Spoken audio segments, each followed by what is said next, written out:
Now, for more on this, we have with us Ben Aris, the founder and editor-in-chief of BNE IntelliNews, also former Moscow bureau chief for the Daily Telegraph. Hello to you, Ben. Thank you for being with us. Now, what do we make of China's top diplomat's four-day trip to Russia? What are we expecting from these meetings? Well, indeed. I mean, as you mentioned in your report, that China already has offered a peace plan, a 12-point plan, which they floated on the anniversary of the start of the war at the end of February earlier this year. And I think at the end of the day, China would rather have not seen this war happen. It's very destabilizing. It's very destructive. It just inflames tensions that were already there between East and West, and not just between NATO and Russia, but indeed between America and China as well. And China's been put in the awkward position where, on the one hand, it backs Putin's idea that he doesn't want to see a unipolar world, in other words, a world led by the US, and would rather have a multipolar world. And China ascribes to that point of view as well. But the way of going about getting that multipolar world, in other words, by starting a war in Ukraine, which is what Putin has done, is not in Chinese interest. So they would like to see this go away. But they're in a tricky position whereby they want to see the war stop, but they need to back Russia, and the peace plan that they proposed in February was basically giving Russia everything that it's got. It froze the conflict, allowed Russia to retain the territories it had. It basically turned the whole of East Ukraine into a giant demilitarized zone. And that was never going to fly in Kiev, although Zelensky was very polite. He said, "Thank you very much, but we have our own plan." And here they're having another go. I think the difference now is the context has changed in so much as there's clearly some Ukraine fatigue in the West.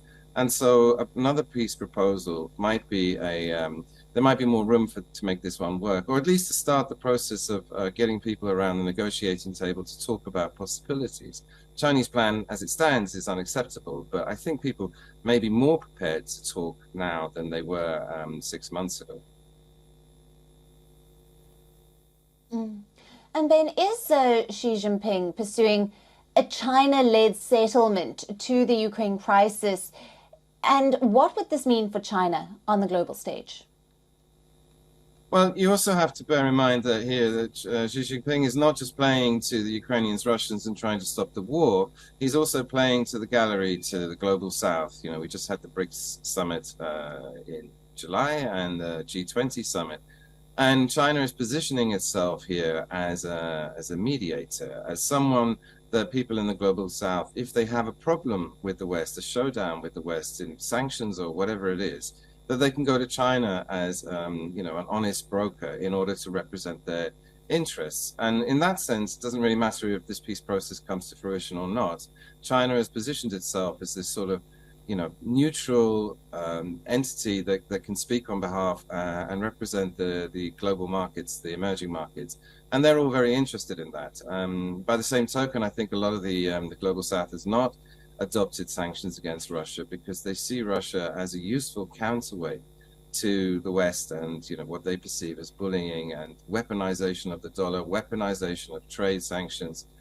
Which is all very unsettling for the emerging markets because they're not close to the West and they fear that they could be in the front line or in the crosshairs of these regimes as well. And so they're looking to both China and Russia to counterbalance what they see as an aggressive West, or at least one that they don't share values with. Right. And Ben, what are your thoughts on this visit by Wang being the laying of the groundwork for Putin's visit to Beijing for the Belt and Road Forum? Well, indeed, the Chinese have been very active diplomatically. They since they had that very high-profile meeting in Moscow when Xi Jinping went to Russia, and he very clearly put himself in the "I support Russia" camp. At the same time, you can see that as sort of China coming out and for the first time overtly challenging the States as the preeminent power in the world, and that China was standing up and challenging America, openly defying it in the sense that America was sanctioning, condemning Russia, and China was throwing support behind Russia. And there they were putting their hand up and say, actually, we're an alternative power in the world, and you need to take us seriously. And I think all of this diplomacy that's traveling around, of course, we've got the UN General Meeting this week as well. excuse me, is part of that program. It's part of China sort of putting itself at top table, and it wants to talk to all sides. It would like to de-escalate its tensions with the States because those in the South China Sea are extremely fraught. But it's a long, slow process of diplomacy, and so we're seeing the Chinese foreign minister, talking to the Russians, Putin going to Beijing later this year, but at the same time, the Chinese met with Jake Sullivan, the US security advisor.